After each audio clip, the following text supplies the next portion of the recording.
it's Katie from becomeagroupguru.com. We're here with Ernesto, licensed marriage and family therapist, filmit.com, branding specialist, all around awesome dude. Wow, thank you.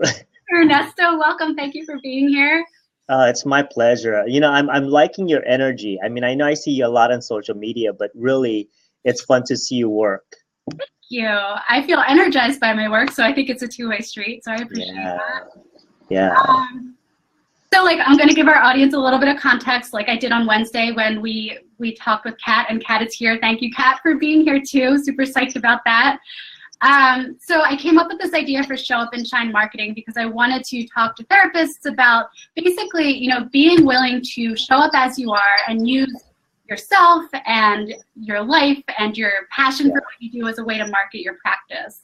I wanted to add to that today just to share with our audience that you and I are creating a video in June, which I'm super psyched about. But one of the questions that you asked me when we were talking about doing my video, you said, is that feedback coming from my end or yours? There's some feedback. You?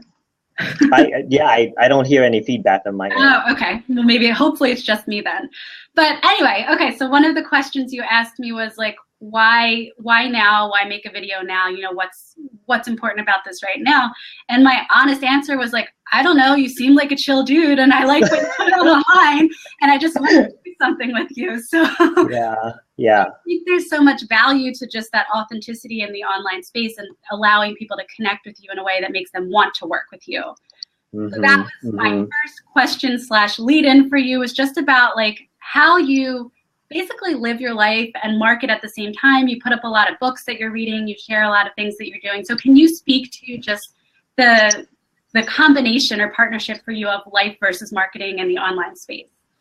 Being a mental health therapist, being a therapist and seeing clients all the time, I notice that they gravitate towards you as a clinician, right? Whatever you attract them into your sessions, they stay with you, not just because of all the certificates that you've accumulated throughout the years in the training, but when they sit down and experience you as a human being, because I'm a very experiential therapist, they keep coming back, they keep referring. And so I thought about that a few years ago and go, what if marketing becomes a reflection of what I do in the clinical world, especially with me, right? So I started looking at all of those things, doing some what we call authentic marketing right now actually was being done a long time ago because people want to work with human beings. Yeah. Right? They don't want to work with people who are gods, right? It's intimidating. So I thought, okay, why don't I bring a part of myself into my marketing in my Instagram post when I post stuff about my dogs, my food, all of those things. Of course, keep some sort of a boundary, but this energy that I want to bring out to people, that in itself will be my marketing signature. I love it. Okay. So when you are marketing, one of the first things you have to think about is the energy you give to someone and how you make them feel and experience you. That is your signature. I'm all for spending a lot of time writing nice branding, logos and websites and all that stuff, and videos, beautifully done videos. But I do think that we also need to spend time in authentic marketing and bringing you into your marketing piece, right? Yeah, and I agree with that 100%. It's something that I do as well, is bring myself into my marketing and who I am as a person and show pictures of my dog at my office and have a public Instagram that catalogs my life and all of those things that I'm very comfortable with. I think one of the questions that I get a lot when I encourage a little bit of this from other therapists is how do you navigate that professional boundary while sharing of yourself at the same time? Yeah, the way that I look at this is that when we go through grad school, we get authenticity learned out of us.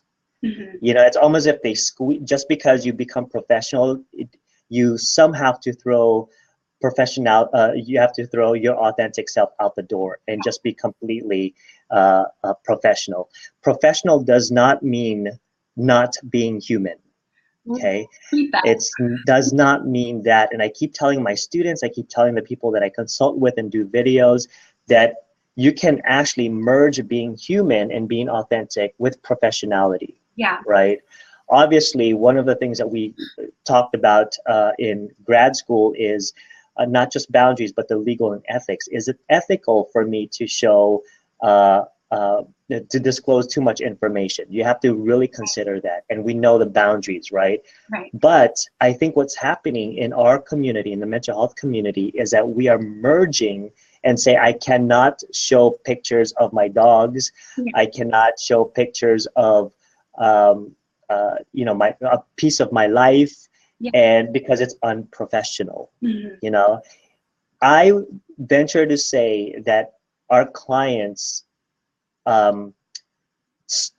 crave for us. They crave for some connection, and you cannot develop human connection without some sort of disclosure. Now, I'm not saying, hey, I lost my dog and boo-hoo and carry my emotional baggage with you, client. Right. No, that's not what I'm saying. I'm just saying part of your personality is part of your branding. Absolutely. And I think I relate so much. I remember in grad school, my teacher saying, like, you need to be a blank slate. Don't have any pictures of anything that reveals your family in your office. At that time, it wasn't even talking about social media as much as like, don't have a picture of your partner on your desk. Yeah. Yeah. But that now, like, and I just opened a group practice recently. Kat liked your answer. They said, great job. Now, having just opened a group practice and knowing what worked on my own individual website, each of our bios about our professional experience also includes some of the things that we enjoy doing personally, like that I'm a taco enthusiast and I spend time with my Boston Terrier and I like superhero movies and British sci-fi. And so I have parents that call me and say, like, I really think that my daughter would connect with you because you guys have similar interests. Or I'd really like for my son to see Bree because she used to play rugby and my son is very sporty. So I think that, it's a decision-making factor for people when they connect with you personally. Absolutely. And, the way that I gauge and when I do consulting and when I do trainings about what is your personal brand, what is your business brand, and we'll get into that, is you send out an email to 10 people that you respect. It could be colleagues, friends, and family, and you have them write 10 words. When your name comes up, what are those 10 words that come up? So let's say fun, inspirational, witty, oppositional, funny. So you take all of those 10, right, of your colleagues that wrote 10 words down, and you look at what's connected. Okay, pick the top 4. That is your personal brand. Whoa. So let me give you an example.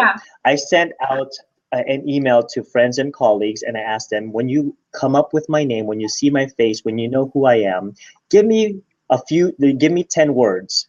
So what came up for me, 1 was funny, 2 inspirational, 3 oppositional, and the other one is risk taker. So guess what? That's my strength. That's what people see in me. That's so practical to figure that out. Yeah, and so I go, because I didn't know that about myself, because we only think negative of ourselves most of the time, right? Not me, but yeah. So I took 4 of those, and then within 2 years, I started branding myself with all of those energy and those characteristics. So everything that I post on Facebook, on Instagram, are all in line with that. I love that. Is your personal brand. Yeah. I love it. Anything. I love the practicality of it. It's similar to what I teach in my Group Guru course when I say, like, choose 5 things to talk about all the time on social media, and you'll start to become known for those things. I always use the example of how I love tacos, and I always post pictures of, like, where I go to restaurants. And then I have people, like, whether it's clients bringing things into session or people tagging me in, like, taco memes, that I've become known as someone who likes that. And it was just by being myself and sharing something that I loved. And it's so simple and silly at the same time. Yeah. And marketing is all about internal process. It's all about discovery of who you are, and you morph into that, right? So all those 4 have been me all along, but now I'm aware of it, and now I'm very conscious of what I put out on social media to protect that identity. Right. Right. And so when you had that response of, yes, Kat, about all the drones and the selfies, when you said, well, I I don't know if I need a video, but it's cool to work with you. It's because that's the spirit of my brand. Right. Right. It's not that I think a lot of us forget as marketers that it's not just the strategy. The strategy is 20% of what you're doing when you're marketing. It's you, 80%, who you are marketing. Agreed. I want to touch on one of the things that you said is that, you know, most of the time we think negatively about ourselves. And I would, like, I follow you online, and I think that you're really great at being your own PR person, as do I think I am. You know, every good thing that happens to me, I'm talking about online and saying, guys, this is a huge deal. I'm awesome. And like totally owning that energy. But I think that's a struggle for so many people to bust. Yeah. How do I toot my own horn online? So what would be your suggestion for someone who struggles with that? Yeah, absolutely. It's always really difficult because a lot of people project whatever posts they see on social media, right? And a lot of us want to be very careful in not offending people. But at the same time, when you sense someone's energy, okay, you either get inspired or hopeful, and there's a sense of, oh, I don't want to put this out there, you know, but people do, the handful of people that see your social media posts, it's like, hey, you know, there's a lot of people who get jealous about that, who get very envious about that. But at the same time, it's actually good for them because you're looking internally and step back and go, okay, what is coming up for me right now? That when she posted that, my first reaction is going to the negative. Wow. That's not about you, but it's about them. And that's actually a good thing for our community because you look at yourself, right, and go, I wonder what's going on here. And clinicians are at a really good position to do this for themselves because they can step back and go, what is this negative reaction? Should I change my attitude? Is my attitude in line with the universe? Is the attitude in line with the law of attraction? Mm-hmm. Those things you want to get to a point when you're marketing. Marketing, like I said, is a very internal process as well as an outward process. Yeah. No, I think that's a beautiful answer, is that if someone's having that kind of reaction to what you're sharing, that it's so much more about them and where they're at than anything that you're doing wrong. Like, I like to come from the perspective of people want to celebrate my successes with me, you know, and when I put that energy out there that I'm excited, I'm high vibe about something, that I am getting responses like, you're so positive, you're so inspirational. And the people that don't like me, they can fall away, and that's not going to hurt me in any way. That is the beauty about social media and Facebook, is that those buttons, unfriend and unfollow, you can just click on that because you're going to attract those who are attracted to you in the sense of energy, right? In the sense of positive. I'm teaching in the fall positive psychology. Love it. And I'm very excited about it just because it's not just being happy all the time. Mm-hmm.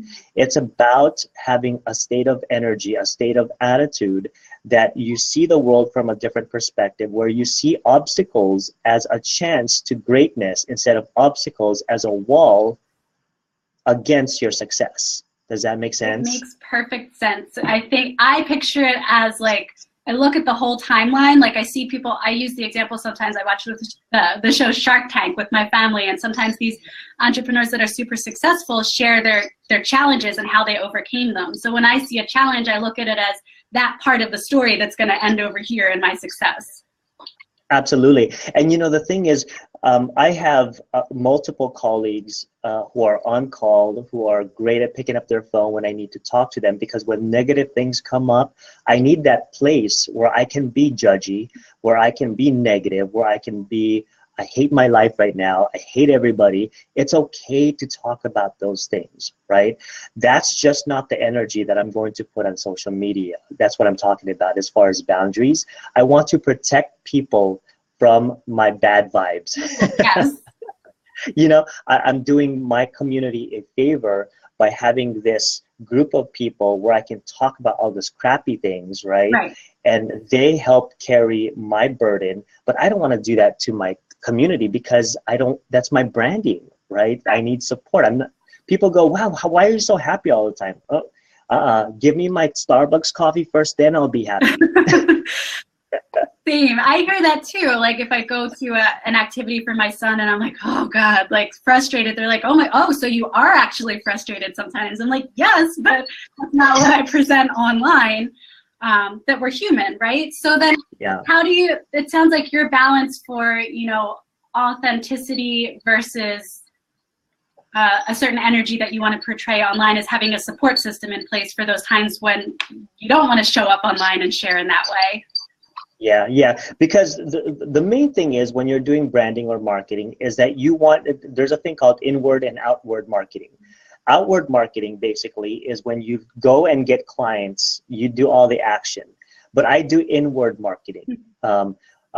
That would mean that I do everything I can to attract people to me so that I don't have to work too hard, right? Whether it be testimonial on social media, whether it be any content that I put out, because people are attracted to positive information and resources, information that would add value to their life and not devalue information or resources in their life. That's the human nature. We run away from emotions that are heavy for us. So what do we do in my branding is that I want to make it as fun and safe and inspirational as possible so that I don't have to try hard to get your attention, but then you become attracted and attention to me, and therefore I can give you more content, we get business, and that's marketing in general. But I do that authentically because it's who I am in general. Right. So, and it sounds like in some ways it comes easily to you, that being able to share in that way is natural to your personality. That is the main point of inward marketing instead of outward marketing, is that you want to make things less stressful for yourself. And the way you do that is you move into who you are as a person, and you use that in your marketing. So let me just give you an example. We all know about the shiny object syndrome, right? I want to be like that person. I want to be like that. I want to do that type of marketing. I want to do that type of video. I want to do that, blah, blah, blah, blah. Yeah. Maybe it's not you. For a lot of my colleagues who are introverts, they're trying too hard to be extroverts in their marketing. Don't do that. If you're an introvert, find ways to do marketing as an introvert, right? You fall in that spectrum. The main thing is you want to be you. You want to feel comfortable about who you are, and then you're marketing. If you're marketing out of anxiety and scarcity and desperation, you have already missed the point of authentic marketing. Yes. I say that all the time in my course, like no desperate energy. You want to come from a place where you are you and attracting the clients that are right for you, but not from a place of desperation, or that's going to come through in anything that you say or share. Yeah, I believe in law of attraction. I believe in karma. I believe in whatever energy you put out there, you attract to yourself. There's some move for you there, right? Yeah. Okay, right? But it's a scientific fact that people are attracted. That's the reason why we go out in nature, to be in tune with nature, because nature is calming, right?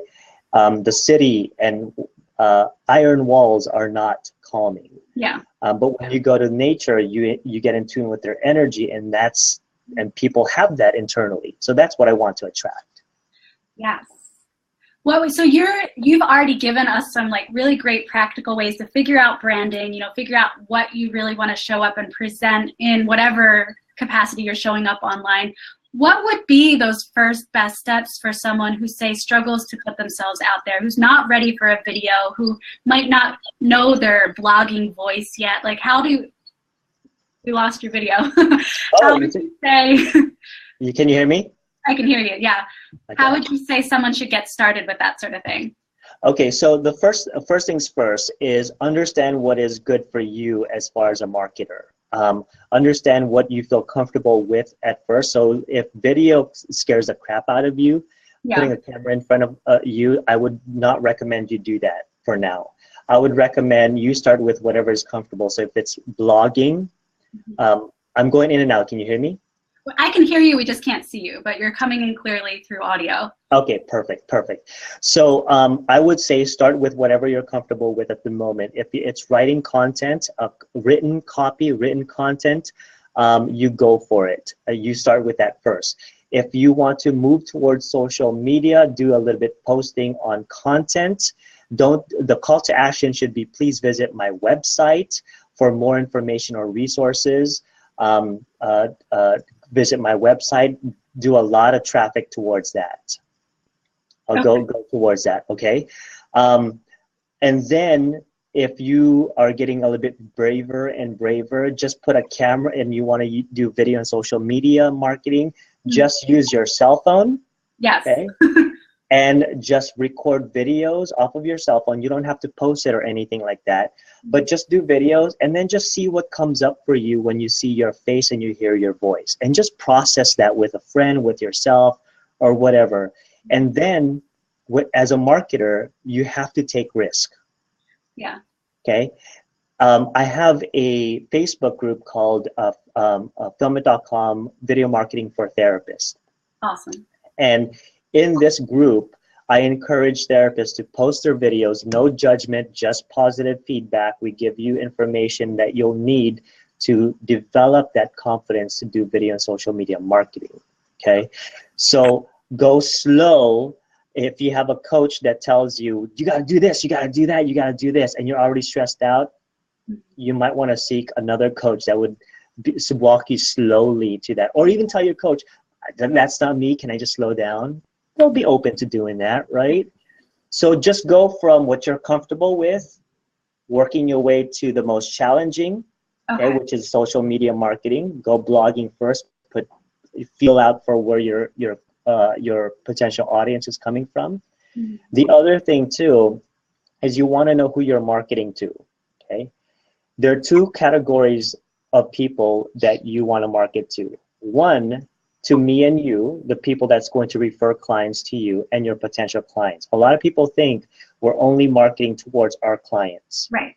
But no, you have to make me feel safe and comfortable to refer clients to you. So when you're doing social media marketing, you're marketing to me, not your potential clients. Right. But mostly. Right, and that's something I also talk about in my course in terms of like email marketing, is having separate lists, one to market to your community, other to market to professionals, because you're marketing to both, and I think in slightly different ways, where I as a professional would want more like, what's the information that I need in order to refer to you, and I nurture more intensely my community relationships to build that know, like, and trust factor. Yeah, and also going back to what you said, what do you need to do first? Yeah. You have to be very gentle with yourself, because when you are marketing, a lot of stuff will come up like, oh, this is icky marketing. People are not gonna like me. I look dumb. And oh my gosh, there's only 2 likes on my post. Don't do that to yourself. Okay, don't get down on yourself. It's going to be very difficult. Don't look at the amount. Look at the quality of your content. I would agree with that. I think people have the tendency to quit too soon. That's one of the things that came up most recently in my course that's running right now, is that, well, I've been creating this, these new posts, adding a lot of value for several days, but I'm not getting the response that I want. But it's only been a few days. So, showing up consistently to me seems important to build that relationship. Yeah, and I think, we as marketer, you and I, have to communicate to the community that marketing is a long-term investment. Yeah. You're working on your branding. People are not going to turn around just for a single post or not. It's a consistency. Yeah. And because we live in a society, in a world where you put a coin in the coin slot and expecting something coming back, that's not the world of marketing. That's not the world of business. I spent, a year and a half just having people go visit my website consistently and post stuff on Facebook. It takes a lot of time, because you have to develop that relationship. Marketing is like a relationship. Marketing to your potential clients, marketing to potential referral sources is a relational approach. Agreed. Do you have any, like, 1 or 2 tips for how you market to other professionals? Absolutely. So with other professionals, I love meeting face-to-face, like here, like this, yeah. Okay? Because my line of work as a videographer, I travel to all over the state to create these promotional videos, but it also gives me the opportunity to meet people face to face. Yeah. My goal all along is taking my social media relationships outside so you can experience me, you can see me, you can hear my voice, you can feel my skin, you know, with a hug and things like that. Because I grew up in Hawaii, Yeah. and my culture is like that. You know, you come in a Filipino home or a Hawaiian home and they feed you right away, and it's all about the relationship. When you are developing a marketing strategy, the number one thing is being authentic and being relational with them. Yeah. Your relationship with your potential referral sources or other colleagues is actually your business card. Love that. Yeah, it's not so much about, oh, that's a beautiful blog that you wrote, or that's a really great content, but people remember an experience of you. That's what they want. And so one of the most powerful experience is face-to-face contact. Put your cell phone down. That's what's going on with you, what's going on with me. Hey, let's have coffee. A lot of the people that I create videos for have been my friends for a long time. That's awesome. Yeah, my relationship with them does not start after I give them business and we're done with business. It just doesn't work for me. So, but I think what I hear you saying is like, it's not about, you know, writing a blog in step 1, 2, 3, 4, and 5 and hitting all the marks as much as it is solidifying that relationship in a genuine way. And I know that to be true for me too. I refer to other therapists in the community, and I can't speak to their clinical skills at all, but I think they're great people, and so I trust them. Yeah, and the thing is, I'm not telling everybody to go get a plane ticket and meet people, you know, but my thing is, as much as possible, take your social media relationships outside of social media into a coffee house, into, you know, lunch and one-on-one networking. That's why networking is such a beautiful thing, because you get to see the human being, right? I don't carry my business cards anywhere but because I am my business card. It's so true. I think people ask me for mine. I'm like, I don't have a business card, but yeah, when I go to networking events, I see people like throwing their business cards all over the place, and that's a lot of money, right? You don't want to. So it's like, hey, if you really want my business, here's my card. You know, we have an intention. Here you go. I don't pass it out. Right. Well, I think that can be a meaningless gesture sometimes, unless there's some connection that's been formed prior to that. Yeah, absolutely, absolutely. And you know, relationship is the key to developing that. And for those of you who have, and therapists are in a beautiful position to do this because we're already naturally and trained to be relational experts. Yeah. Why not take it outside of the marketing world in the social media work and do it? Because that's who we are. We train people to be relational. Right. We may have issues of ourselves and relationships, but you know, we kind of have to walk the talk at the same time.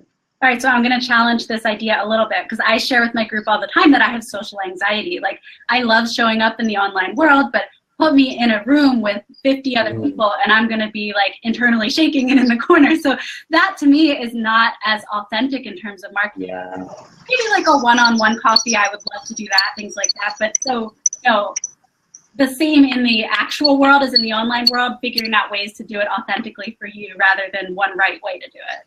Yeah, I actually told a colleague of mine who it's exactly said the same thing. You know, Ernesto, I'm not like you where I can go in a crowd and you find energy.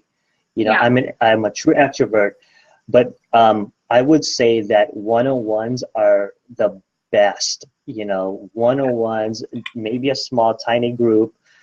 You go for that instead of a big group. And again, be gentle with yourself, understand your limits, and respect your limits. Right.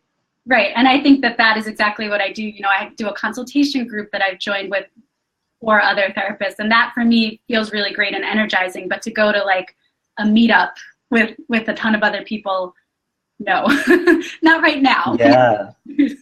Yeah. You know, don't force yourself to be somebody that you're not, and you're not, you know, triggered to be, so that, you know, just be aware of that. I'm actually writing a book right now. And one of the chapters in the book is the the difference of introversion and extroversion type of network marketing. That sounds awesome. And yeah, and so it kind of looks at the different ways these two spectrums of personalities do business. And it's both are gifted in a certain way, but they need to understand their limits to use that type of gift. Right. Right. I think that sounds amazing. And please let me know when that's ready for anyone to grab, because I want it and I'm going to share it with my community. Yeah, yeah. And I'm interviewing some of my colleagues who are on the other side of the spectrum of my personality. Yeah. And go, what's it like for you not to be in a crowd? Because I'm thinking you need to be in a crowd. So I had to do my own process because like with you, I have a group practice. Mm-hmm. And I had to really understand the personality of each of my clinicians and not to push them into a certain type of marketing. Right. Right. Right. And I tend to try and motivate people to do something rather than wait for perfection, not push someone into something that's not aligned with who they are. I had a student in my group say, I'm just not aligned with doing video, so I don't want to do that. So we explored other ways that would be more aligned with who she was and that would energize her. But in terms of my group practice, I had my art therapist hop on a Facebook Live with me. I was like, you want to, talk about your new art therapy group? Let's hop on. And I gave her like 30 seconds to think about it. And she did it with me. And then at the end, she went, oh God, like that was so hard. And it was still on the video, but I thought it was adorable. And I left it in the video and just posted it on there. Authenticity. And the fact that you assisted her and walked alongside her, did that interview and not just put a camera in her face and go, keep talking. I think that was incredible. That's how a marketer, a consultant, a coach need to work alongside of, their mentees. I would agree. I want to ask you about haters for a minute, because that's another thing that came up in my group. And actually I experienced personally too when I've been putting more and more out there. But so you put out, a video, a post, something like that on Facebook, let's say, and then you get that comment that's like, depression isn't real, depression is a choice, you're all crybabies. Like those are some of the things that some of my therapists, as they get more visible, they get more pushback. So what's your method, if you have one, for handling that sort of thing online? It's actually really good for all of us. Okay. It's actually really, really good for all of us. If we have the opposite spectrum, if you have people who are haters, if you have people who provide an opposite view, it's actually really good for marketing purposes, because it gives you the opportunity to answer in grace, to be very professional. And if it goes all the way to vulgarity, then you stop the conversation. Right.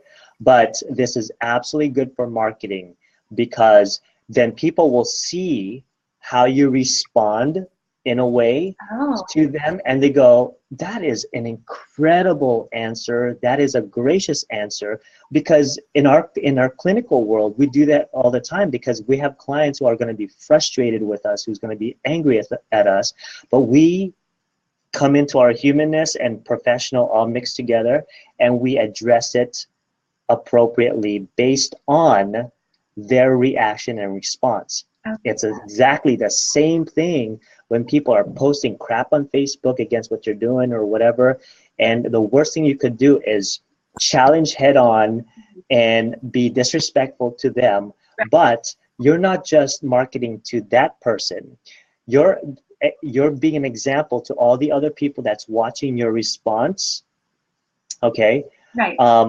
And making them, the people that are watching, going, wow, that was a really good response and professional. I want to work with with Katie a little bit more, because she responded so well in grace and respect. The reason why I say this is because I saw firsthand on LinkedIn, this man post something on Facebook that was, or on LinkedIn that was challenging, and you had multiple therapists going after this guy, and they're therapists, going, and saying things to this guy that's like, you're this, and then it was getting really bad. And I was like, that does not make me want to refer to you, clinicians, because even though that guy wasn't nice in the way that he responded, we are at a different standard. I would agree.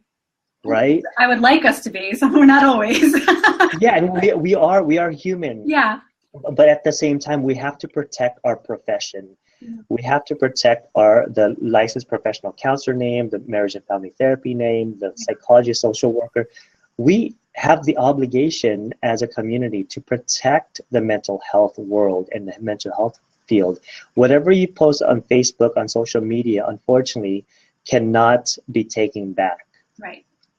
You know, so that's one thing. So hopefully I answered your question about haters, opportunity. No, you did, and I loved your answer. It I think was eye-opening for me too. I tend to work on my own vibe in the situation, and if something made me feel really badly, a response, I'll just delete it. I'll, you know, take the energy out of the online world.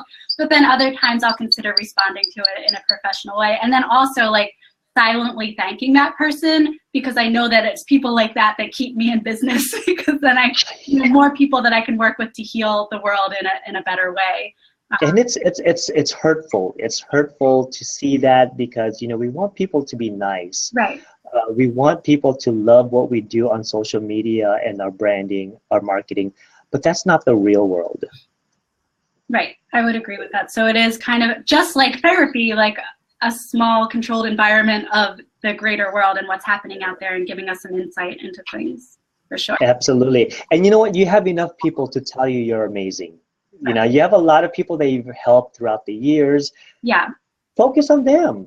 And it's sad, right? Because when somebody says something bad, our minds go straight to that one negative comment after 200 million positive comments. We just focus on that one comment. Right, and that's that mental filter, right? It's so easy to focus on that one versus all of the many other things that are happening that are going well for us. I think for me, like journaling and mindset really helps with that. My husband likes to joke that it's all like fairies and unicorns and rainbows, and my telling me I'm great all the time. I'm like, it's kind of like that. So, but that's cool. That works for me. Yeah. Wrap us up with some of your best tips on video visibility, you know, busting through any blocks, because you are the master of the video. So yeah, best tips for that. Yeah, absolutely. So video marketing, if you notice on social media, you've got platforms like this that are using videos, live streaming videos, Instagram's using videos. The reason why is because it gives the audience real-time experience of who you are. That's true authentic marketing. My tip is experiment as much as possible. If you want to do a Facebook live streaming video, you can actually set things in private and work without people seeing it. You can just experiment, okay?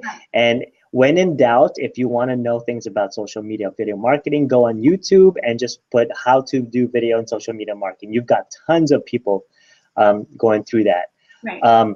So my tip is experiment as much as possible. Use your cell phone's camera to experiment. See what comes up for you. You don't have to post anything, and just learn as much as you can and understand your content. Okay, providing value to your audience is one thing, but understanding your content, what you're passionate about in your message. So let me give an example. I'm incredibly passionate about helping other clinicians step outside of their fear and do things in the marketing world that is just not part of their repertoire, but they do it. That's my passion. When people go, I did a live streaming Facebook page thing on my Facebook and I did it. That to me is my passion. So move into that message when you're communicating. If it's dealing with couples, move into that message and focus on your passion about helping couples. That will solidify your message. I love it. Letting your message shine through in everything that you're sharing. Absolutely. Awesome. Absolutely. Can you put your Facebook group, the one about therapists using videos, in the chat over here as the link, so anyone who wants to sign up can? Do you see the chat to the right of our video? Oh, yeah, absolutely. I see it. All right, let me go ahead and do that right now as you're talking. Yeah, is there, you know, I just love the idea that you are doing this for the community, because I think a lot of us really need to understand how powerful video and social media marketing is. Agreed. Hold on real quick. Let me look at, where would I go? I should know this stuff. Anybody have any questions for Ernesto while he's searching and while we're wrapping up here? If there's any final thoughts, put them in the chat or put them in the questions box below. I think I answered a lot of the ones that were pre-questions from my groups before they got here. I think you answered them. Oh, there it is. Okay, cool. So I will be joining this group. I will see all of you in this group because everyone, I'm sure, will want to get some practice with that. Ernesto, tell people, is there anywhere else that they can find you or check out your work before we wrap up today? Yeah, you can actually visit my website at filmit.com. If you are interested, let me just put that in there. If you're interested in doing a promotional video, just let me know. Like I said, I'm doing your promotional video in Philly. I'm in California, so I travel all over the place to just do this. And so, just check out my website, see what you like. The main thing about the promotional videos, the professionally done promotional videos, is that we get the spirit and the essence of your personality in the video. Not just a resume of what you do, but basically who you are. And that's one of the things that I like to do. So just visit my website if you're interested, and would love to support anything that you do as far as social media marketing. Awesome. Thank you so much for being here, Ernesto, and thank you all of you who showed up live. There will be a replay. I'll be sending it out too. So thank you again, and we'll be in touch. I'll see you soon. Thank you so much. Talk to you soon. Bye-bye. Ernesto.